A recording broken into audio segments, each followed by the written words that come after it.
إن الحمد لله نحمده ونستعينه ونستغفره ونعوذ بالله من شرور أنفسنا ومن سيئات أعمالنا من يهده الله فلا مضل له ومن يضلل فلا هادي له وأشهد أن لا إله إلا الله وحده لا شريك له وأشهد أن محمدا عبده ورسوله أرسله بالهدى ودين الحق ليظهره على الدين كله ولو كره المشركون اللهم صل على محمد وعلى آل محمد كما صليت على إبراهيم وعلى آل إبراهيم إنك حميد مجيد اللهم بارك على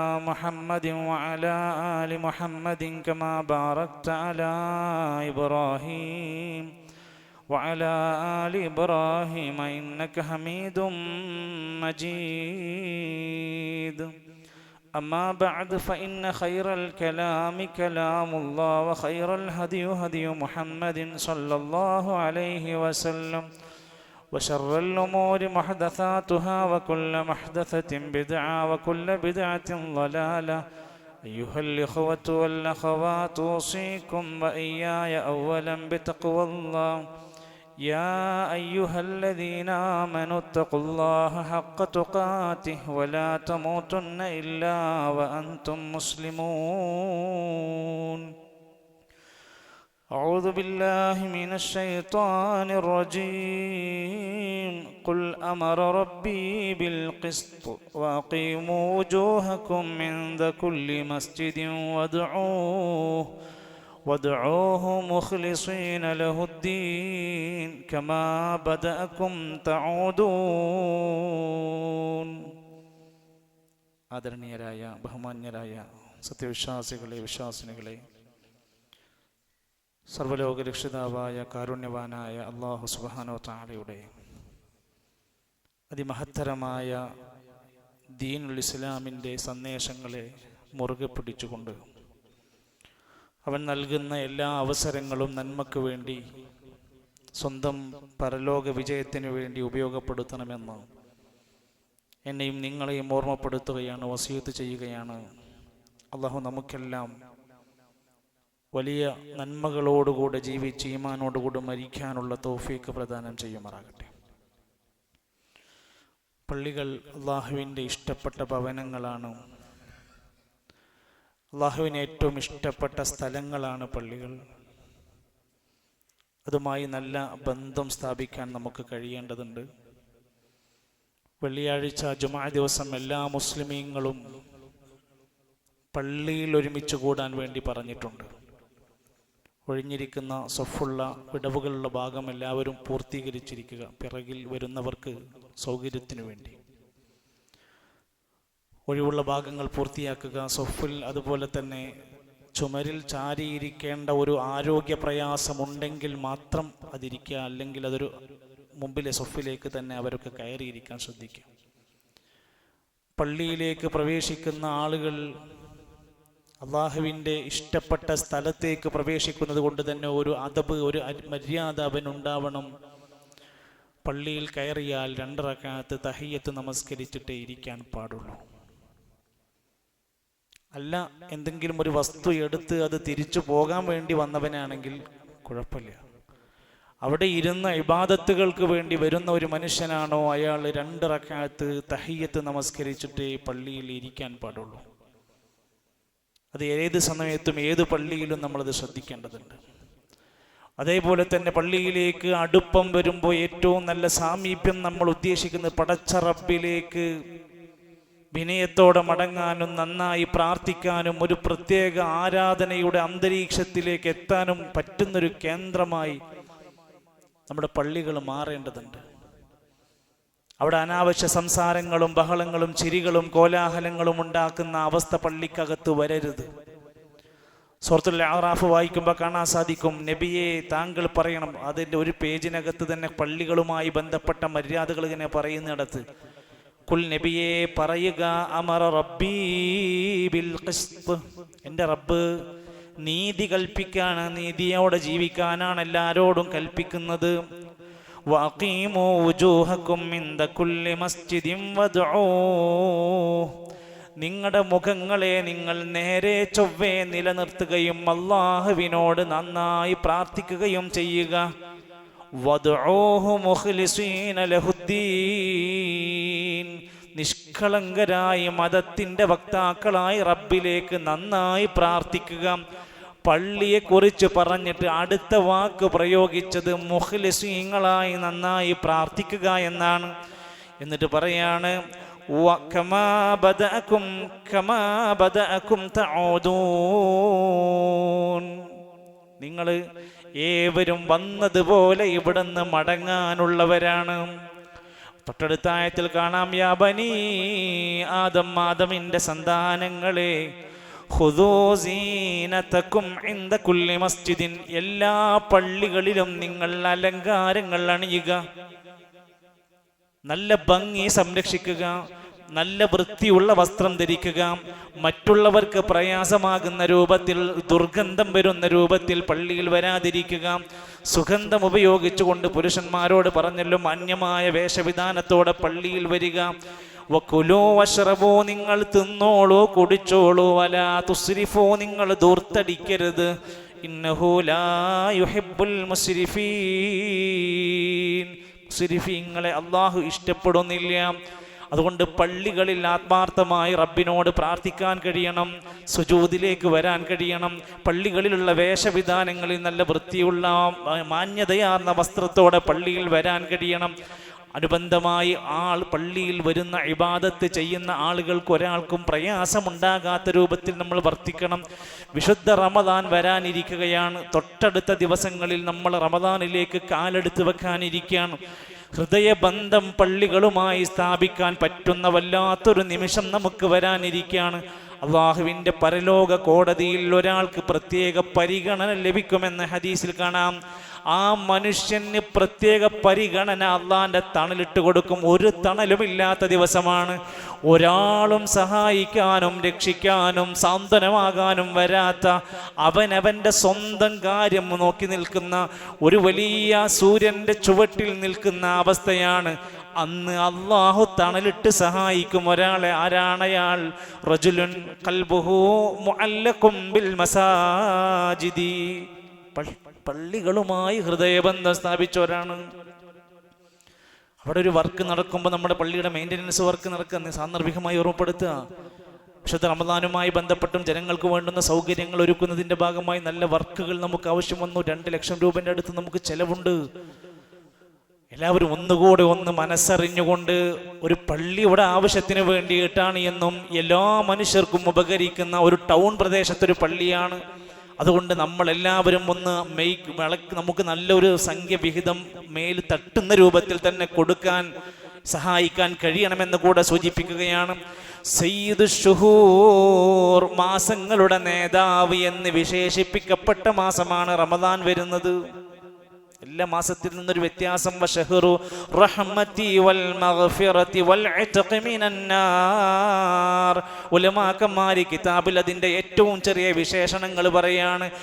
അങ്ങേയറ്റത്തെ കാരുണ്യം ലഭിക്കുന്ന മാസമാണ്, പാപങ്ങളിൽ നിന്ന് മോചനം കിട്ടാനുള്ള മാസമാണ്. വൽ ഇത്ഖി മിനന്നാരി, നരകത്തിൽ നിന്നുള്ള മോചനം ലഭിക്കുന്ന ചാൻസ് ഉള്ളതാണ്. അതുകൊണ്ടാണ് റമദാനുമായി ബന്ധപ്പെട്ട പല നന്മകളും പറഞ്ഞിടത്ത് കാണാം. ഗുഫിറ ലഹു മാ തഖദ്ദമ മിൻ ദംബി, അവന്റെ കഴിഞ്ഞകാല പാപങ്ങൾ പൊറുക്കപ്പെടും. രാത്രി നമസ്കാരം ഈമാനോടെ പ്രതിഫലം പ്രതീക്ഷിച്ച് നിർവഹിച്ചാൽ, പകൽ സമയത്തുള്ള നോമ്പ് ഈമാനോടെ പ്രതിഫലം പ്രതീക്ഷിച്ച് നിർവഹിച്ചാൽ കഴിഞ്ഞകാല പാപങ്ങൾ പൊറുക്കപ്പെടും. എത്ര കാലം? കഴിഞ്ഞ കാലമെന്നാൽ എല്ലാം പെട്ടു. ബുദ്ധി ഉറച്ചത് മുതൽ നമ്മുടെ ജീവിതത്തിൽ എന്തൊക്കെ സംഭവിച്ചു? ആരോടും പറയാനാവാത്ത, തുറന്ന് പറയാൻ പറ്റാത്ത, മറ്റുള്ളവർ അറിഞ്ഞാൽ നാണക്കേടുണ്ടാക്കുന്ന എന്തൊക്കെ തിന്മ നമ്മുടെ കയ്യിലുണ്ടോ അതിൽ നിന്ന് മോചനം കിട്ടാനുള്ള ചാൻസാണ് റമദാൻ. മാറണം. നമുക്ക് തുറന്ന് സമ്മതിച്ച് പടച്ച റബ്ബിലേക്കൊരു പശ്ചാത്താപം. അല്ലാഹുവേ അബൂഉ ലക ബിദംബി, ഞാൻ എൻ്റെ തെറ്റുകൾ സമ്മതിക്കുന്നു. ഞാനത്ര നല്ലവനല്ല, ഞാനത്ര മുന്തിയ ഇനം ആളൊന്നുമല്ല, ഞാനൊരു പാപിയാണ്, ഞാനൊരു ആസിയാണ്, ഞാനൊരു ധിക്കാരം ചെയ്തവൻ തന്നെയാണ്. ഫഗ്ഫിർലി ഫഇന്നഹു ലാ യഗ്ഫിറുദ്ദുനൂബ ഇല്ലാ അൻത. അല്ലാഹ് നീയല്ലാതെ എൻ്റെ പാപം പൊറുക്കാനാളില്ല. പ്രിയപ്പെട്ടവരെ, മനസ്സിനകത്ത് എഴുതി വെച്ചോ, നമ്മൾ നമ്മുടെ ജീവിതത്തിലെ ഏറ്റവും വലിയ പ്രശ്നവും പ്രതിസന്ധിയും അസ്വസ്ഥതയും എന്നത് പാപങ്ങളാണ്. പാപികളായ മനുഷ്യന്റെ മനസ്സിൽ സമാധാനം ഉണ്ടാവില്ല. അവരുടെ ജീവിതത്തിൽ എന്തൊക്കെ കൈകളിലുണ്ടെന്ന് പറഞ്ഞാലും അവൻ ചെയ്തു കൂട്ടുന്ന തിന്മകൾ അയാളുടെ സ്വസ്ഥത നശിപ്പിക്കുന്നതാണ്. അവിഹിത ബന്ധങ്ങൾ അയാളുടെ കയ്യിലുണ്ടോ, അയാൾക്ക് സമാധാനിക്കാൻ കഴിയില്ല. തെറ്റായ സാമ്പത്തിക നടപാടുകൾ അദ്ദേഹത്തിനുണ്ടോ, സമാധാനിക്കാൻ കഴിയില്ല. സ്വകാര്യമായ തിന്മകൾ കാണുന്ന അനുഭവിക്കുന്ന സ്വഭാവമുണ്ടോ, അയാളുടെ ജീവിതത്തിൽ സ്വസ്ഥത എന്നത് പൂർണ്ണത ലഭിക്കില്ല. അതുകൊണ്ടാണ് നബി സല്ലല്ലാഹു അലൈഹി വസല്ലം പറഞ്ഞത്, പാപം എന്ന് പറഞ്ഞാൽ എന്താ? അൽ ഇസ്മു, പാപം എന്ന് പറഞ്ഞാൽ മഹാക ഫീ സ്വദ്രിക വകരിഹത അൻ യത്ലിഅ അലൈഹിൻ നാസ്. ഒരു കാര്യം നീ ചെയ്തു, അത് ചെയ്തതിന് ശേഷം നിന്റെ മനസ്സിൽ ഒരു ചൊറിച്ചിലുണ്ടാകുന്നുവെങ്കിൽ, ഒരു അസ്വസ്ഥത നിനക്ക് വരുന്നുണ്ടെങ്കിൽ, ജനങ്ങൾ ആ കാര്യം അറിയുന്നത് നീ വെറുക്കുന്നുണ്ടെങ്കിൽ അതെല്ലാം പാപമാണ്. ഇനി നമ്മളിലേക്ക് വരിക. ജനങ്ങൾ അറിയാൻ പാടില്ലാത്തത് നമ്മുടെ കയ്യിലുണ്ടോ? നമ്മൾ ചെയ്ത ഒരു കാര്യത്തിൻ്റെ പേരിൽ നമ്മുടെ മനസ്സിൽ ഇങ്ങനെ എപ്പോഴും അലട്ടിക്കൊണ്ടിരിക്കുന്നുണ്ടോ? അതൊക്കെ പാപമാണ്. ആ പാപങ്ങളെ എടുത്തൊഴിവാക്കാനാണ് ഈ സമയം ഉലമാക്കന്മാർ രേഖപ്പെടുത്തി, നന്നായി മത്സരിക്കാൻ, നന്മയിൽ മുന്നിട്ട് വരാനുള്ള അവസാന ഒരു ചാൻസായി ഇതിനെ കാണണം. അള്ളാഹുവിൻ്റെ ഖുർആൻ അവതരിപ്പിക്കപ്പെട്ടു, വേദഗ്രന്ഥങ്ങൾ സകലതും അവതരിപ്പിക്കപ്പെട്ട റമദാൻ, ശഹ്റു റമദാൻ അല്ലദീ ഉൻസില ഫീഹിൽ ഖുർആൻ, ഖുർആൻ ഇറങ്ങിയ മാസമാണ്. ഖുർആനുമായി നല്ല ബന്ധം നമുക്കുണ്ടാവണം. നന്നായി അത് ഓതാൻ നമ്മൾ ശ്രമിക്കണം. അതിൻ്റെ അർത്ഥങ്ങൾ പഠിക്കാൻ പറ്റുമെങ്കിൽ നോക്കണം. അതിൽ പറഞ്ഞ നന്മകൾ പ്രവർത്തിക്കണം. അത് ജനങ്ങളിലേക്ക് ഖുർആനിൻ്റെ മഹത്വം പഠിപ്പിക്കാൻ നമുക്ക് കഴിയണം. ദിവസവും 5 നേരം നമസ്കരിക്കുമ്പോൾ ഓരോ നമസ്കാരം കഴിഞ്ഞ് ഒരു ജുസ് നമുക്ക് റമദാനിൽ ഓതാൻ കഴിഞ്ഞാൽ, ഒരു നിസ്കാരം കഴിഞ്ഞാൽ ഇരുന്ന് ഒരു ജുസ് നിങ്ങൾ ഓതുമെങ്കിൽ 5 ഖത്മ് റമദാനിന്റെ ഉള്ളിൽ നമുക്ക് ഇൻഷാ അല്ലാഹ് തീർക്കാൻ പറ്റും. ഇനി 3 നേരത്തെ നിസ്കാരം കഴിഞ്ഞിട്ട് നിങ്ങൾക്ക് ഒരു ജുസ് വീതം തീർക്കാൻ കഴിഞ്ഞാൽ റമദാൻ കഴിയുമ്പോഴത്തേക്ക് 3 ഖത്മ് നമുക്ക് തീർക്കാൻ പറ്റും. ഇനി നമ്മുടെ തിരക്ക് എത്രയാണ്, നമ്മൾ എത്രമാത്രം വലിയ ബിസിയിലാണെന്ന് ആലോചിക്കുക. ഒരു നമസ്കാരം കഴിഞ്ഞാൽ ഒരു 4 പേജെങ്കിലും ഓതാൻ നമുക്ക് കഴിഞ്ഞാൽ ഒരു ഖത്മ് നമുക്ക് റമദാനിൽ പൂർത്തീകരിക്കാൻ കഴിയും. എന്താ നമ്മൾ ചെയ്യേണ്ടത്? നമ്മുടെ ഷെഡ്യൂളിനകത്ത് ഇങ്ങനൊരു സംഭവം വേണം, നിയ്യത്ത് വേണമെന്ന താല്പര്യം വേണം, ഓതി തീർക്കുമെന്ന ഉറച്ച ദാർഢ്യം വേണം നമുക്ക്. അതുകൊണ്ടാണ് ഖുർആൻ ഇറങ്ങിയ മാസം എന്ന് പറഞ്ഞു. ഹുദൽ ലിന്നാസ് വബൈനാതിൻ മിനൽ ഹുദാ വൽ ഫുർഖാൻ. ഖുർആനിന്റെ 4-5 ഗുണങ്ങൾ അവിടെ എണ്ണി അങ്ങോട്ട് പറഞ്ഞു. സന്മാർഗമാണ്, സത്യാസത്യ വിവേചനമാണ്, ജനങ്ങൾക്ക് വ്യക്തമായ തെളിവാണ്, ജനങ്ങൾക്ക് വഴി കാണിക്കുന്ന ഗ്രന്ഥമാണ്, ഇരുട്ടിൽ നിന്ന് വെളിച്ചത്തിലേക്ക് നയിക്കുന്ന അമൂല്യ നിധിയാണ് ഖുർആൻ. അതിൻ്റെ പോരിശയും അതിൻ്റെ മഹത്വവും ഒന്ന് ആലോചിച്ച് നോക്ക്. എന്നിട്ട് മനുഷ്യൻ അവൻ ചിന്തിക്കാനും ആലോചിക്കാനും ആ ഖുർആൻ നമ്മളെ പഠിപ്പിക്കുന്നുണ്ട്. ആ ഖുർആൻ നമ്മളെ ഓർമ്മപ്പെടുത്തുന്നുണ്ട്. കമാ ബദഅകും തഊദൂൻ. സൂറത്തുൽ അറാഫ് 29-30 പറയാ, നിങ്ങൾ അല്ലാഹുവിലേക്ക് മടങ്ങും കേട്ടോ, നിങ്ങൾ വന്നതുപോലെ മടങ്ങും. ആദ്യങ്ങൾ എങ്ങനെയായിരുന്നു ഇങ്ങോട്ട് വന്നത്, അതേപോലെ തിരിച്ചൊരു മടക്കം നിങ്ങളുടെ ജീവിതത്തിലുണ്ട്. ഫരീഖൻ ഹദാ, ചില ആളുകൾ സന്മാർഗം നേടുന്നവരായി മാറും. ഫരീഖൻ, മറ്റു ചിലർ ഭാഗമാകട്ടെ ഹഖ അലൈഹിമുൽ ളലാല, അവർ വഴികേടിലായും ജീവിക്കുന്നവരാകും. ഖുർആനൊക്കെ നമ്മുടെ നാട്ടിലുണ്ട്, ഒരേ ഖുർആനാണ് ഇവിടുത്തെ എല്ലാവരുടെ കയ്യിലുള്ളത്. എന്നാൽ ആ ഖുർആനിൽ നിന്ന് പഠിച്ച് മനസ്സിലാക്കി ഉൾക്കൊണ്ട് ഹുദയിലായി ഒരു സംഘം മാറും. മറ്റു സംഘങ്ങളാവട്ടെ അവർ വഴികേടിലായി ളലാലത്തിലായും പോകും. നമ്മൾ ഹുദ സ്വീകരിക്കണം. ഇത് ഹുദയുടെ ഗ്രന്ഥമാണ്. അലിഫ് ലാം മീം ദാലികൽ കിതാബ് ലാ റൈബ ഫീ ഹുദൽ ലിൽ മുത്തഖീൻ. ഇത് സന്മാർഗത്തിന്റെ വെളിച്ചം നൽകുന്ന ഗ്രന്ഥമാണ്. കാരുണ്യത്തിന്റെ മാസമാണ്. നമ്മളോട് അള്ള കരുണ കാണിക്കുന്നു, നമ്മൾ സാധുക്കളോട് കരുണ കാണിക്കുന്ന ഒരു മാസമാണ്. മനമുരുകി റബ്ബിനോട് തേടി പൊട്ടിക്കരഞ്ഞ് കണ്ണീരൊഴുക്കി പ്രാർത്ഥിക്കുന്നവരാണ് നമ്മൾ. നമ്മുടെ കണ്ണ് നനയണം, നമ്മുടെ മുസല്ലകൾ നനയണം, നമ്മുടെ വസ്ത്രങ്ങൾ താടിരോമങ്ങൾ നനയണം. എന്തിന്? പ്രാർത്ഥിച്ച് റബ്ബിലേക്ക് തൗബ ചെയ്ത് മടങ്ങുമ്പോൾ അറിയാതെ കണ്ണുനീർ തുള്ളികൾ ഒഴുകാനുള്ള ചാൻസാണ്. മറ്റ് എല്ലാ ദുനിയാവിന്റെ വ്യതകളും മാറ്റിവെച്ച് അള്ളാഹുവിലേക്ക് ഒറ്റപ്പെടാനുള്ള അവസരമാണ്. പാപമോചനത്തിന്റെ ചാൻസാണ്.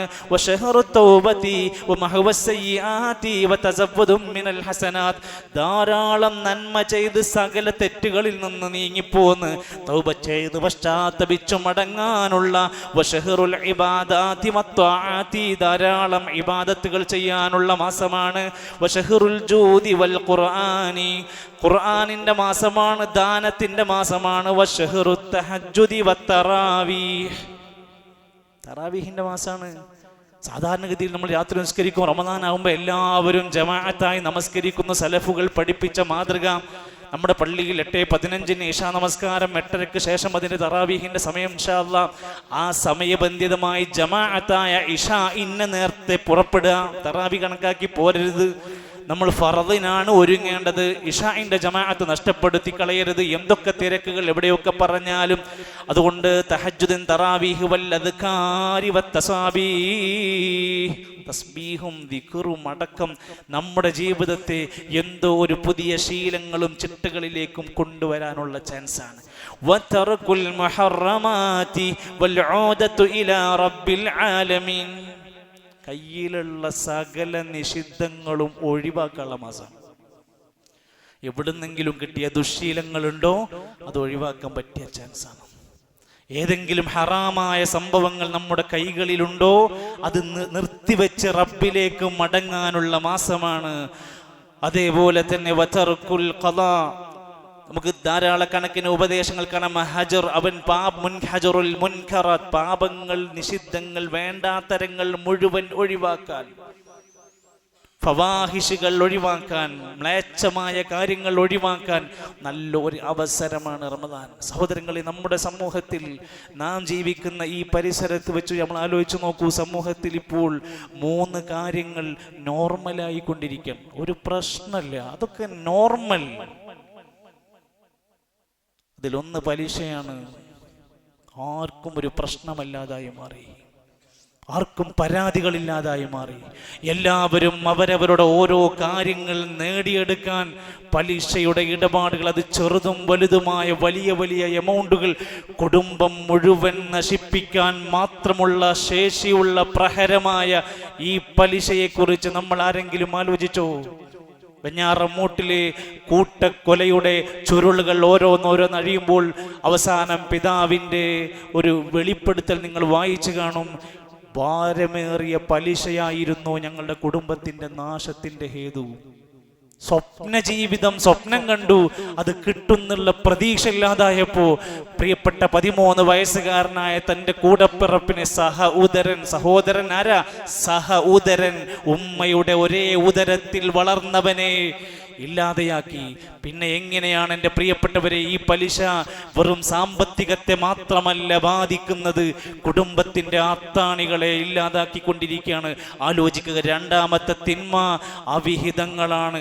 എല്ലാവർക്കും ആൺ സുഹൃത്തുക്കൾ, എല്ലാവർക്കും പെൺ സുഹൃത്തുക്കൾ ഇന്ന് വ്യാപകമാണ്. അപകടം സംഭവിക്കുന്നു, ഇന്നയാൾ മരിക്കുന്നു, കൂടെയുണ്ടായിരുന്ന ആൺ സുഹൃത്ത് ആശുപത്രിയിലാണ്. ആരാണ് ഈ സുഹൃത്ത്? ആൺ സുഹൃത്ത് ആക്സിഡന്റിൽ പെടുന്നു, പെൺ സുഹൃത്ത്, കൂടെയുള്ള പെൺ സുഹൃത്ത് ആശുപത്രിയിലാണ്. എത്ര വാർത്തകളാണ് നമ്മൾ കേട്ടുകൊണ്ടിരിക്കുന്നത്. ഇപ്പൊ കാമുകി കാമുകൻ എന്ന വാക്കില്ല. ഇപ്പൊ ആൺ സുഹൃത്ത് പെൺ സുഹൃത്ത് നോർമലായി. എല്ലാവരും കൊണ്ടു നടക്കുകയാണ് ക്യാമ്പസുകളിൽ, അതുപോലെ തന്നെ വിവാഹിതരിൽ, വിവാഹം കഴിക്കാത്തവരിൽ, വൃദ്ധന്മാരിൽ വരെ ഇത്തരം ശീലങ്ങൾ ഇന്ന് നോർമലായി കൊണ്ടിരിക്കുക. അള്ളാന്റെ ഖുർആൻ പറഞ്ഞ വാക്കിന് വിരുദ്ധമായി വലാ തഖറബുസ്സിനാ ഇന്നഹു കാന ഫാഹിശതൻ വസാഅ സബീല. ഇത് മോശമാണ്, മ്ലേച്ഛമാണ്, ഇതിലേക്ക് അടുക്കരുത്, സിനയാണ്. മൂന്നാമത്തേത് മ്യൂസിക്. നമ്മുടെ നാട്ടിൽ ഇന്ന് എല്ലാവരിലും ഹലാലായ പോലെ നോർമലായി ഉപയോഗിച്ചുകൊണ്ടിരിക്കുക മ്യൂസിക്കൽ ഇൻസ്ട്രുമെന്റ്സ്. കല്യാണത്തിന് ആള് കൂടുന്നിടത്ത്, തൻ്റെ ഫംഗ്ഷണൽ കുടുംബ സംഗമങ്ങൾ, എവിടെയും മ്യൂസിക്കൽ ഇൻസ്ട്രുമെന്റ്സിന്റെ അതിപ്രസരം. അതുകൊണ്ടാണ് ഹദീസ് പറഞ്ഞത്, ഒരു കാലം വരും അന്ന് ഹലാലാക്കി മാറ്റും. യസ്തഹില്ലൂന, അവർ ഹലാലിനെ പോലെ കാണും. അൽ മആസിഫ, സംഗീത ഉപകരണങ്ങൾ ഉപയോഗിച്ചുള്ള ആസ്വാദനങ്ങൾ. അപ്പൊ ഇതിന്നൊക്കെ മോചനം എവിടുന്നാ കിട്ടുക? അതിന് പറ്റുന്നൊരു ചാൻസാണ് ഇത് എന്നാ സൂചിപ്പിച്ചത്. വസ്തഖ്ബലൂ ശഹരിക്കും, നിങ്ങൾ ഈ മാസത്തിനെ സ്വീകരിച്ചോളൂ. ബിതർക്കിദ്ദുഖാൻ, നിങ്ങളുടെ സിഗരറ്റ് വലി ഉപേക്ഷിച്ചോളൂ. ഉലമാക്കന്മാർ എത്ര ചെറിയ കാര്യങ്ങൾ വരെ എടുത്തു വെച്ച് വായിച്ചു. നിങ്ങളുടെ പുകവലി ഉണ്ടെങ്കിൽ നിങ്ങളത് മാറ്റിവെച്ചോ. വൽ ഖുമൂർ, നിങ്ങൾക്ക് മദ്യപാനത്തിന്റെ എന്തെങ്കിലും കീടങ്ങൾ നിങ്ങളിൽ വന്നുപെട്ടിട്ടുണ്ടോ, നിങ്ങളത് നിർത്തിവെച്ചോ. വൽ മുസ്കിറാത്ത്, ലഹരി ഉണ്ടാക്കുന്ന രാസലഹരിയാവട്ടെ മറ്റെന്ത് സാധനാവട്ടെ, നീ സുഹൃത്തെ അതൊന്ന് മാറിക്കോ, നിനക്കതിനുള്ള ചാൻസാണ്. ഇയ്യാക്കും വസ്സിന, വ്യഭിചാരം സൂക്ഷിച്ചോ. വരിബ, പലിശ സൂക്ഷിച്ചോ. വൽ ഫവാഹിഷ, മ്ലേച്ഛമായ സകല തിന്മയും സൂക്ഷിച്ചോ. അല്ല തുറന്നു തരുന്ന കാരുണ്യം നീ കളയല്ലേ. അല്ല നൽകുന്ന നരകത്തിന്റെ മോചനം നീ കളയല്ലേ. അല്ല നൽകുന്ന വിശാലമായ സ്വർഗത്തിന്റെ പ്രവേശനം നിന്റെ ചെറിയ ചെറിയ വ്യാമോഹങ്ങളുടെ പേരിൽ, നിന്റെ ചെറിയ സുഖാനന്ദങ്ങളുടെ പേരിൽ നീ നഷ്ടപ്പെടുത്തല്ലേ എന്ന് മാത്രമല്ല, പടച്ച റബ്ബ് എല്ലാ കൊല്ലവും ഇങ്ങനെ റമദാൻ തരുമ്പോ നമ്മൾ എല്ലാ വർഷവും ഉണ്ടാവോ? അറബി കവികൾ ചോദിച്ച ചോദ്യമുണ്ട്. വത്തിലുൽ ഖുർആന വസബ്ബിഹ് ഫീഹി മുജ്തഹിദാ ഫഇന്നഹു ശഹ്റു തസ്ബീഹിം വഖുർആനി. മനുഷ്യ, നീ ഈ മാസം കിട്ടിയ നന്നായി ഖുർആൻ ഓദിക്കോ, തസ്ബീഹ് നടത്തിക്കോ, അധ്വാനിച്ചോ. ഇത് ഖുർആനിന്റെ തസ്ബീഹിന്റെ മാസമാണ്. കം കുൻത തഅരിഫു മിമ്മൻ സാമ ഫീ സലഫിൻ, നിന്റെ കൂടെ എത്രയോ ആളുകൾ കഴിഞ്ഞ റമദാനിൽ നോമ്പ് നോറ്റിരുന്നു. ഇവിടെ നോമ്പ് തുറക്കാൻ കൂടെ ഉണ്ടായിരുന്നു, തറാവീഹിന് സൊഫിലുണ്ടായിരുന്നു. മിൻ ബൈനി അഹ്ലിൻ വജീറാനിൻ വഇഖ്വാനി, നിന്റെ അയൽവാസി, നിന്റെ കൂടെ കളിക്കാൻ വന്നിരുന്ന ആള്, നിന്റെ ഷോപ്പിന്റെ തൊട്ടപ്പുറത്തുണ്ടായിരുന്ന ആള്, നമ്മൾ എന്നും കുശലാന്വേഷണങ്ങൾ പറഞ്ഞിരുന്ന നമ്മുടെ പ്രിയപ്പെട്ട കുടുംബങ്ങൾ, മാതാപിതാക്കൾ, ബന്ധുക്കൾ, സുഹൃത്തുക്കൾ, അവരൊക്കെ എവിടെയാണ്? അഫ്നാഹുമുൽ മൗത വസ്തിഖ്ബാല ബഅദുഹും ഹയ്യം ഫമാ ഖറബൽ ഖാദിമി ഖാസിമിനദ്ദാനി. സുഹൃത്തേ, അവരൊക്കെ മരിച്ചുപോയി. നിനക്കിന്ന് ജീവൻ ബാക്കിയുണ്ട്. ഈ കിട്ടുന്ന ദിനങ്ങൾ, ഈ കിട്ടുന്ന രാത്രികൾ നിനക്ക് പടച്ചോൻ തന്ന ചാൻസാണ്. ഒരുപക്ഷെ അത് എല്ലാ വർഷവും വരുമ്പോഴും നിനക്കത് കിട്ടിക്കോളണമെന്നില്ല. അവസരങ്ങളെ പടച്ച റബ്ബിൻ്റെ മാർഗത്തിൽ തുറന്നിട്ട് കൊടുക്കുക, നന്മയിൽ മുന്നോട്ട് വരിക. കഴിഞ്ഞ കാലങ്ങളിൽ കുട്ടി നിരാശപ്പെടാതെ പടച്ച റബ്ബിലേക്ക് പ്രതീക്ഷയോടെ മടങ്ങി അള്ളാഹുവിൻ്റെ മുമ്പിൽ പൊട്ടിക്കരഞ്ഞ് നന്നാവാൻ. ആരെയും ബോധ്യപ്പെടുത്താനല്ല, ആരുടെയും പേരെടുക്കാനല്ല. സ്വന്തത്തിനെ കൊണ്ടുപോയി കബറടക്കി 3 പിടി മണ്ണ് വാരിയിട്ട് എല്ലാവരും തിരിച്ചു പോരുമ്പോ നമ്മൾ മാത്രം ഒറ്റക്കാകുന്ന കബറിൽ നമ്മുടെ ചോദ്യങ്ങൾക്ക് നമ്മൾ ഉത്തരം പറയേണ്ടുന്ന പടച്ച റബ്ബിന്റെ കോടതിയിലേക്ക് ഒരു മാറ്റത്തിന് വേണ്ടി. ഇല്ല എങ്കിൽ അവസാനം നമ്മൾ വിലപിച്ച് പറയുമല്ലോ, യഖൂലു യാ ലൈതനീ ഖദ്ദംതു ലിഹയാതി فيومئذ لا يعذب عذابه أحد ولا يوثق وثاقه أحد. വിലപിച്ച് സങ്കടത്തോടെ അവൻ പരലോകത്ത് പറയും, ഞാൻ മുൻകൂട്ടി ചെയ്തിരുന്നുവെങ്കിൽ, നന്നായിട്ട് വല്ലതും പ്രവർത്തിച്ചിരുന്നുവെങ്കിൽ എത്ര എത്ര നന്നായിരുന്നു എനിക്ക്. പക്ഷേ ശിക്ഷ അവനെ വിടാതെ പിടികൂടുകയാണ്. അല്ലാഹു സുബ്ഹാനഹു വ തആല പരലോകത്ത് വിജയിക്കുന്ന, ദുനിയാവിലെ അവസരങ്ങൾ ശരിക്ക് ചിട്ടയായി ഉപയോഗപ്പെടുത്തുന്ന, ഉപദേശങ്ങളെ ചെവി കൊണ്ടും ഹൃദയം കൊണ്ടും കർമ്മം കൊണ്ടും സ്വീകരിക്കുന്ന നല്ലവരായ മുഅ്മിനീങ്ങൾ അല്ലാഹു നമ്മെ ഉൾപ്പെടുത്തുമാറാകട്ടെ.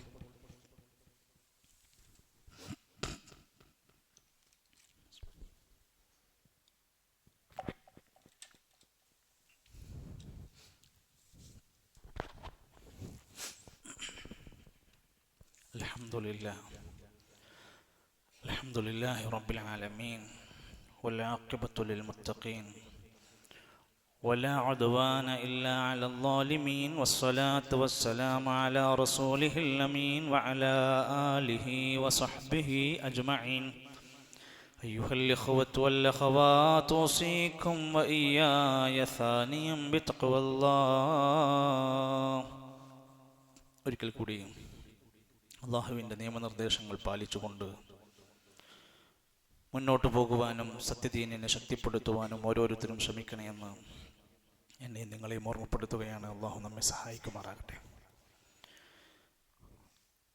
റമദാൻ മാസത്തിലെ നോമ്പിലേക്ക് നമ്മൾ പ്രവേശിക്കുന്നത് ഒന്നുകിൽ ഷഅബാൻ 29 മാസം കാണുമ്പോഴാണ്, അല്ലെങ്കിൽ 30 ഷഅബാൻ പൂർത്തിയാക്കിക്കൊണ്ടാണ് റമദാനിലേക്ക് വരിക.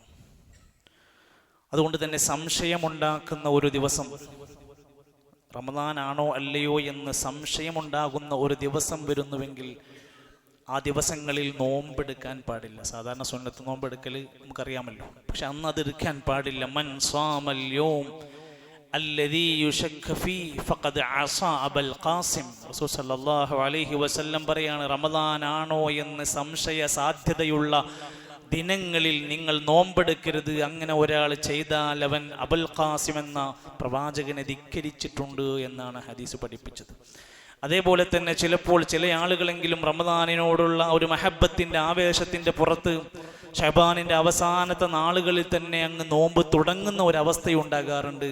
അത് പാടില്ല. ലാ യതഖദ്ദമന്ന അഹദുക്കും റമദാന ബിസൗമി യൗമിൻ ഔ യൗമൈൻ.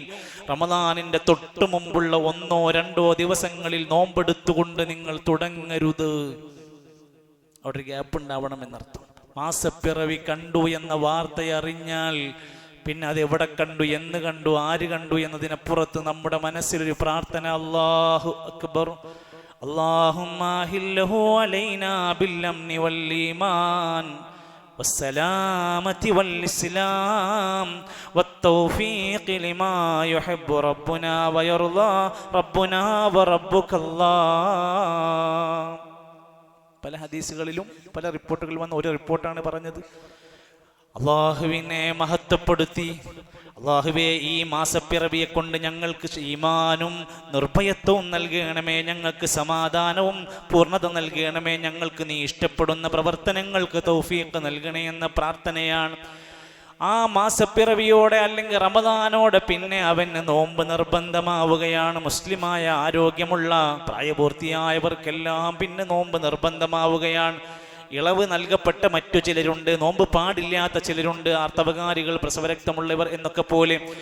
പക്ഷേ നബി സല്ലല്ലാഹു അലൈഹി വസല്ലം പറഞ്ഞു, നോമ്പ് സാധാരണ സുന്നത്ത് നോമ്പിൽ നിന്ന് വ്യത്യാസമായി ഫർള് നോമ്പാണെങ്കിൽ ഒരാൾക്ക് അയാളുടെ രാത്രി തന്നെ നിയ്യത്തുണ്ടാവൽ ആവശ്യമാണ്. നമ്മൾ ദിവസം സുബഹിക്ക് പള്ളിയിൽ പോയി നിസ്കാരം കഴിഞ്ഞു, നമുക്കിങ്ങനെ പള്ളിയിൽ വന്നപ്പോൾ 2-3 ആൾക്കാർക്ക് സുന്നത്ത് നോമ്പുണ്ട് തോന്നിയപ്പോൾ ഞമ്മക്കും തോന്നി ഇന്ന് നോമ്പെടുത്താലോ തോന്നിയാൽ നമുക്ക് നോമ്പ് തുടങ്ങാം. സുന്നത്ത് നോമ്പാണെങ്കിൽ അപ്പം നീയത്തോട് തുടങ്ങിയാൽ മതി. എന്നാൽ ഫർള് നോമ്പാണെങ്കിൽ ആ സോമ ഒരാൾക്ക് നോമ്പുണ്ടാവൂല. ഖബലൽ ഫജ്രി, ഫജ്റിന് മുമ്പെങ്കിലും നീയത്ത് വെക്കാത്ത ഒരാൾക്ക് ആ നോമ്പ് പൂർത്തിയാക്കാൻ കഴിയില്ലെന്നാണ് പഠിപ്പിച്ചിരിക്കുന്നത്. അതേ സമയത്ത് ഒരാൾക്ക് നോമ്പുകാരനായിരിക്കുകയോ അല്ലെങ്കിലോ അവനൊരു യാത്രയിലാവണമെങ്കിൽ അവന് ഇളവ് അനുവദിക്കപ്പെട്ടിട്ടുണ്ട്. അവൻ പിന്നീട് നോറ്റു വീട്ടിയാൽ മതി. കഷ്ടപ്പെട്ടുകൊണ്ട് പ്രയാസപ്പെട്ടുകൊണ്ടവൻ നോമ്പ് പൂർത്തിയാക്കേണ്ടതില്ല. ഗർഭിണികളാണെങ്കിൽ മുലയൂട്ടുന്നവരാണെങ്കിൽ അവർക്കും ഇളവുണ്ട്. പിന്നീട് കഴിയുന്ന സമയത്ത് അവർ നോറ്റു വീട്ടിയാൽ മതി. നോമ്പുകാരൻ്റെ ജീവിതത്തിൽ അവൻ ശ്രദ്ധിക്കണം, അവന് ഭക്ഷണം അനുവദനീയമല്ല, വെള്ളം അനുവദനീയമല്ല. എന്നാൽ അതുപോലെ അവൻ്റെ ശരീരത്തിന് പോഷകം നൽകുന്ന ഗ്ലൂക്കോസ് കയറ്റിയാൽ നോമ്പ് പറ്റൂല. അതവന് പോഷകം നൽകുന്ന സാധനമാണ്. അല്ലെങ്കിൽ ഒരു ബോട്ടിൽ രക്തം കയറ്റിയാൽ അവന് നോമ്പ് സ്വഹീഹാവുകയില്ല. അതേ സമയത്ത് അവന്റെ ശരീരത്തിലേക്ക് ഒരു ഇഞ്ചക്ഷൻ, ഒരു വയറുവേദനയുമായി ഹോസ്പിറ്റലിൽ ചെന്നു, ഒരു ഇഞ്ചക്ഷൻ അടിക്കേണ്ടി വന്നു. അത് പോഷകം നൽകുന്നതല്ല, വേദനക്കുള്ളതാണ്. അതുകൊണ്ട് നോമ്പ് ബാത്തിലാകൂല. അത്തരത്തിലുള്ള കാര്യങ്ങൾ നമ്മൾ വിശദീകരിച്ച് മനസ്സിലാക്കേണ്ടതുണ്ട്. എന്നാൽ ഒരാളുടെ ശരീരത്തിൽ അവന്റെ വായിൽ ഈ ഇഞ്ചക്ഷനെ പോലുള്ള സംഭവമൊക്കെ പറഞ്ഞപ്പോൾ ഉലമാക്കന്മാർ രേഖപ്പെടുത്തുകയും, എന്നാൽ ഒരാളുടെ കണ്ണിൽ ഒരു മരുന്നൊറ്റിക്കേണ്ടി വന്നു, ചെവിയിൽ ഒരു മരുന്നൊറ്റിക്കേണ്ടി വന്നു, 2 തുള്ളി 3 തുള്ളി. ഉലമാക്കന്മാർ പറയാണ് അത് അനുവദനീയമാണ്, അത് വായയിലൂടെ ഇറങ്ങുന്നതല്ലല്ലോ, അതുകൊണ്ട് അത് അനുവദിക്കപ്പെട്ടതാണ്, അവന്റെ നോമ്പ് മുറിയുന്നതല്ല. സുറുമയിടുക, കണ്ണിൽ സുറുമയിടുന്നതിനെ കുറിച്ച് ഹദീസിൽ കാണാൻ സാധിക്കുന്നു, അതും അനുവദിക്കപ്പെട്ടതാണ്. എന്നാൽ ഒരാൾ നോമ്പുകാരനായി അസിഡിറ്റി കാരണം കൊണ്ടോ ഗ്യാസ് ട്രബിൾ കാരണം കൊണ്ടോ പുളിച്ച് തികട്ടിക്കൊണ്ട് എന്തെങ്കിലും കാരണത്താൽ ഛർദിക്കുന്ന ഒരവസരം വന്നു, മനഃപൂർവ്വമൊന്നുമല്ല, പെട്ടെന്ന് അങ്ങനെ ആ ഒരു ഗ്യാസ് ട്രബിളിന്റെ ഭാഗമായി ഒരാൾ പെട്ടെന്ന് ഛർദിച്ചു, ഇനി നോമ്പില്ല എന്ന് അയാൾ വിചാരിക്കരുത്, അയാൾക്ക് നോമ്പ് പൂർത്തിയാക്കാം. എന്നാൽ ചിലപ്പോൾ മനഃപൂർവ്വം ഒരാൾ വിരലിട്ടുകൊണ്ടോ മറ്റോ ഛർദിക്കാൻ വേണ്ടി വല്ലതും ചെയ്ത് ഛർദിച്ചാൽ അയാളെ നോമ്പ് ബാത്തിലാകും. അബൂ ഹുറൈറ റളിയല്ലാഹു അൻഹു ഉദ്ധരിക്കുന്ന ഹദീസിലൊക്കെ നമുക്കത് കാണാൻ സാധിക്കും. അതുകൊണ്ട് എൻ്റെ സുഹൃത്തുക്കളെ, നമ്മുടെ നോമ്പിൻ്റെ പൂർണ്ണത എന്ന് പറയുന്നതിൻ്റെ ഏറ്റവും പ്രധാനം ഈമാനം വഹ്തിസാബൻ, നല്ല ഈമാനോടുകൂടെ പ്രതിഫലം പ്രതീക്ഷിച്ച് അള്ളാഹുവിൻ്റെ ഈ ഒരു നിർബന്ധമായ അർക്കാനിലേക്ക് നമ്മൾ പ്രവേശിക്കാൻ കഴിയണം. നോമ്പിനെ ബാത്തിലാക്കുന്ന, നോമ്പിനെ നശിപ്പിക്കുന്ന യാതൊരു കാര്യങ്ങളിലും നമ്മൾ ഉണ്ടാകരുത്. പൂർണ്ണമായ അച്ചടക്കം നമ്മുടെ സംസാരത്തിലും പെരുമാറ്റത്തിലും വിചാരങ്ങളിലും മൊബൈൽ ഫോണിലും സമയം കളയുന്നതിലും ഏത് ഘട്ടത്തിലും ഞാനൊരു നോമ്പുകാരനാണെന്ന പൂർണ്ണ അച്ചടക്കം പാലിക്കാൻ കഴിഞ്ഞെങ്കിലേ നമുക്ക് വിജയിക്കാൻ സാധിക്കുള്ളൂ. ഹദീസിൽ പറഞ്ഞൊരു വാക്കുണ്ട്, റുബ്ബ സ്വാഇമിൻ, എത്ര നോമ്പുകാരുണ്ട്, അവന് പട്ടിണിയല്ലാതെ ദാഹമല്ലാതെ ഒരു നേട്ടവും അവന് നേടാൻ കഴിയില്ല. അവൻ്റെ സംസാരത്തിലും ജീവിത രീതിയിലും മാറ്റങ്ങളില്ലെങ്കിൽ വെറും പട്ടിണിയും ദാഹവും മാത്രമേ ഉണ്ടാവുള്ളൂ. അത്തരത്തിൽ കബൂലാകാതെ പോകുന്ന നോമ്പായി മാറരുത്. അല്ലാഹു സുബ്ഹാനഹു വ തആല ആരോഗ്യത്തോടെ പൂർണ്ണമായ ഇഖ്ലാസോടുകൂടെ അത് പൂർത്തീകരിക്കാൻ നമ്മെ എല്ലാം അല്ലാഹു സഹായിക്കുമാറാകട്ടെ. നമ്മുടെ ഈ വരുന്ന റമദാനിൻ്റെ പൂർണ്ണമായ നോമ്പുതറകൾ പള്ളിയിൽ നടത്തിയിരിക്കുന്ന നമ്മുടെ യാത്രക്കാരായ ആളുകൾക്കും ടൗണിലെ പ്രാദേശികരായ കച്ചവടക്കാരായ ആളുകൾക്കൊക്കെ ഏറെ സൗകര്യമുള്ള ഒരു സാധുവിനെ നോമ്പ് തുറപ്പിച്ചാലുള്ളതിൻ്റെ പ്രതിഫലമൊക്കെ നമുക്കറിയാമല്ലോ. ഈ വരുന്ന റമദാനിൽ ഇൻഷാ അല്ലാഹ് നോമ്പുതുറ ഏകദേശം 8000 രൂപയുടെ അടുത്ത് ചെലവ് വരും. സാധ്യമാകുന്നവരൊക്കെ അത് ഓഫർ ചെയ്തുകൊണ്ട് അതിൽ പങ്കാളികളാവാൻ ശ്രദ്ധിക്കുക. ഒരു കുടുംബത്തിലെ പ്രിയപ്പെട്ട ഒരു സഹോദരൻ മരണപ്പെട്ടതുമായി ബന്ധപ്പെട്ട ആ കുടുംബം 10 നോമ്പിനുള്ള നോമ്പുതുറ അവസാനത്തെ 10 വേണ്ടി അവർ പൂർണ്ണമായി സജ്ജരായി നമ്മെ സഹായിച്ചിട്ടുണ്ട്. അല്ലാഹു ആ മരണപ്പെട്ട മയ്യത്തിന് മഗ്ഫിറത്തും റഹ്മത്തും നൽകുമാറാകട്ടെ, കുടുംബത്തിന് ക്ഷമയും പ്രതിഫലവും നൽകുമാറാകട്ടെ. ബാക്കി 20 നോമ്പുകളിലേക്ക് നമ്മൾ ഓരോരുത്തരും നേരത്തെ തന്നെ കമ്മിറ്റിയുമായി ബന്ധപ്പെട്ടത് സഹകരിക്കാൻ ശ്രദ്ധിക്കുക. ഇഫ്താർ കിറ്റിൻ്റെ വിഷയവുമായി ബന്ധപ്പെട്ട് പല സഹോദരങ്ങളും, ഒരു സഹോദരൻ 10 കിറ്റ്, മറ്റൊരു സഹോദരൻ 10 കിറ്റ്, മറ്റു ചിലർ 1 കിറ്റ്, 1/2 കിറ്റൊക്കെ എല്ലാവരും സഹകരിച്ച് ഒരുപാട് ആളുകളുണ്ട്. വലിയ തക്കതായ വലിയ പുണ്യം, അവരുടെ നോമ്പിൻ്റെയും അവർ ചെയ്ത സ്വതക്കയുടെയും ഒക്കെ വലിയ നേട്ടങ്ങൾ, ഖൈറും ബറക്കത്തും അവരുടെ ജീവിതത്തിൽ അള്ളാഹു അധികരിപ്പിച്ച് നൽകുമാറാകട്ടെ. പ്രിയപ്പെട്ട നമ്മുടെ ഒരു സഹോദരൻ ഖുതുബക്കൊക്കെ വരാറുള്ള അദ്ദേഹത്തിൻ്റെ അനിയൻ ഒരു പ്രയാസകരമായ രോഗവുമായി ബന്ധപ്പെട്ട് ചികിത്സയിലാണ്. ആ സഹോദരനും കുടുംബത്തിനും അള്ളാഹു തആല സമാധാനം നൽകുകയും രോഗിക്ക് പൂർണ്ണമായ ശിഫ നൽകുകയും ചെയ്യുമാറാകട്ടെ. സഹോദരങ്ങളെ, നോമ്പുമായും അതുപോലെ തന്നെ കുടുംബജീവിതവുമായും ഒക്കെ ബന്ധപ്പെട്ടുകൊണ്ട് ഇന്ന് വൈകുന്നേരത്ത് അഹ്ലൻ റമദാൻ പ്രഭാഷണം ഭാരത്ത് ദാറുൽ ഫുർഖാനിൻ്റെ ഗ്രൗണ്ടിൽ വെച്ച് നടക്കുന്നുണ്ട്. മഗ്രിബ് നമസ്കാര ശേഷം എല്ലാവരും അത്തരം നന്മകളിലൊക്കെ ഒന്നുകൂടെ പങ്കാളികളാവാൻ ശ്രദ്ധിക്കുക. അള്ളാഹു നമ്മുടെ എല്ലാ നന്മകളെയും ശരിയായ രൂപത്തിൽ ഇഖ്ലാസോടെ പൂർത്തീകരിക്കാനും വലിയ അള്ളാഹുവിൻ്റെ പ്രതിഫലം വാരിക്കൂട്ടാനുമുള്ള തൗഫീക്ക് നമുക്ക് പ്രദാനം ചെയ്യുമാറാകട്ടെ. നമ്മുടെ മരണപ്പെട്ടു പോയ എല്ലാ സഹോദരങ്ങൾക്കും അള്ളാഹു മഗ്ഫിറത്തും റഹ്മത്തും നൽകുമാറാകട്ടെ. രോഗികളായ ഒട്ടനേകം ആളുകൾ ദുആ കൊണ്ട് വസിയത്ത് പറഞ്ഞിട്ടുണ്ട്. അള്ളാഹുവെ പൂർണ്ണമായ ശിഫ നൽകണമേ റഹ്മാനെ. ഞങ്ങളുടെ മാതാപിതാക്കൾക്ക് ദീർഘായുസ്സുള്ള ആഫിയത്ത് നീ പ്രദാനം ചെയ്യണമേ റഹ്മാനെ. അള്ളാഹുവെ ഞങ്ങളുടെ എല്ലാ നല്ല മുറാദുകളും ഹാസിലാക്കി തരണമേ. റമദാനിലേക്ക് ശരിയാവണ്ണം പ്രവേശിച്ച് അത് പൂർത്തിയാക്കാനും എല്ലാ നിലക്കും അതിനെ ശരിക്കുപയോഗപ്പെടുത്താനുമുള്ള വലിയ ത്വാക്കത്ത് ഞങ്ങൾക്ക് നീ പ്രദാനം ചെയ്യണമേ. ഞങ്ങളുടെ മക്കളിലൂടെ, ഞങ്ങളുടെ ചെറുപ്പക്കാർ, ഞങ്ങളുടെ യുവാക്കൾ എല്ലാവർക്കും ഒരു നല്ല അവരുടെ ജീവിതവും സന്തോഷകരമായ വാർത്തകളും അവരിലൂടെ ഞങ്ങൾക്ക് നീ നൽകണമേ റഹ്മാനെ. സമൂഹത്തിൽ നടക്കുന്ന സകലവിധ ഫിത്നകളിൽ നിന്ന്, കുഴപ്പങ്ങളിൽ നിന്ന്, ഫസാദുകളിൽ നിന്ന് ഞങ്ങളെ എല്ലാം കാത്തു രക്ഷിക്കണമേ റഹ്മാനെ. അല്ലാഹുമ്മ ഗ്ഫിർ ലിൽ മുഅ്മിനീന വൽ മുഅ്മിനാത്ത് വൽ മുസ്ലിമീന വൽ മുസ്ലിമാത്ത് അൽ അഹ്യാഇ മിൻഹും വൽ അംവാത്ത്. അല്ലാഹുമ്മ ബല്ലിഗ്നാ റമളാൻ വർസുഖ്നാ ഫീഹി റഹ്മത വൽ ഗുഫ്റാൻ. അല്ലാഹുമ്മ സല്ലിംനാ ഇലാ റമളാൻ വസല്ലിം ലനാ റമളാൻ. اللهم فرج هم المهمومين واقض الدين واشف مرضانا ومرضى المسلمين. ربنا تقبل منا إنك أنت السميع العليم. سبحان ربك رب العزة عما يصفون وسلام على المرسلين والحمد لله رب العالمين. وصلى الله على نبينا محمد.